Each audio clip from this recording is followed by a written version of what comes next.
উফ, যা গরম পড়েছে।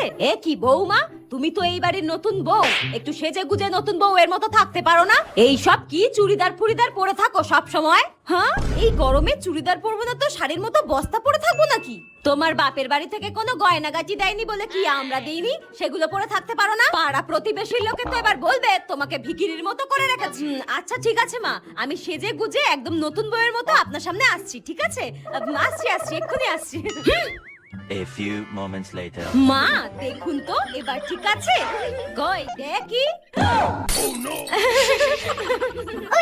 এ পাগল না ছাগল, একে বলি এক আর করে আর এক। বৌমা, তুমি আগে যেরকম পোশাক আশাক পরেছিলে তুমি সেইভাবেই থেকো, ঠিক আছে? সব সময় সেইভাবেই থেকো। তোমাকে আগের পোশাকে বেশি সুন্দর লাগছিল। হ্যাঁ, আগের মতোই থাকবো, ঠিক আছে? বুড়ি আমার সঙ্গে পাঙ্গা নিতে এসেছিল। এই বৌমাটার জ্বালায় কিচ্ছু বলে শান্তি নেই।